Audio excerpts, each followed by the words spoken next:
90% من الأندية اللي في مصر بقت أندية استثماري، يعني الناشئ لازم يدفع فلوس عشان يلعب. أنا هنا مش بكلمك عن مدرسة الكورة أو الأكاديمية، أنا بكلمك عن الفريق نفسه. يعني الناشئ لو ما دفعش الفلوس اللي عليه كل شهر مش هيلعب في بطولة الدوري. يعني كده أنت حكمت إن الناشئ يدفع فلوس عشان يلعب في الدوري، بمعنى أصح إن اللي معهوش فلوس هيبطل كورة. وبمعنى تاني لو أنت معاك فلوس هتلعب حتى لو أنت مش موهوب.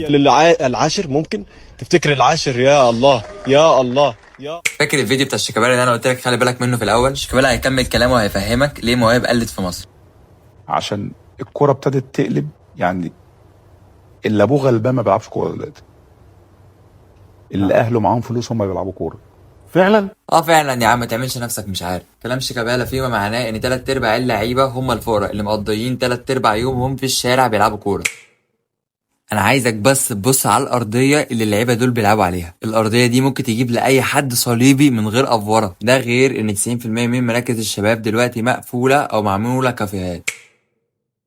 كنت لازم اقف مع ابويا هنا عشان اجهز اخواتي وكده، فاضطريت انزل يعني. جات عليا فتره قعدت في المنوفيه، كنت شغال مع والدي مثلا من 12 بالليل ل 6 الصبح. كنت بروح النادي كل يوم، كنت اخلص واروح التمرين الساعه 10 وارجع تاني بالليل تاني على المنوفيه. ما كنتش ببات هناك في النادي عشان اعرف اجيب مثلا فلوس وكده عشان اقدر اروح التمرين تاني يوم. يعني وراضي ابويا وراضي النادي برضه عشان ربنا يكرمنا. ومش كده وبس يا صاحبي، ده جزء بسيط قوي من المشاكل اللي موجوده في الناشئين اللي الاعلام مش هيقولك عليها.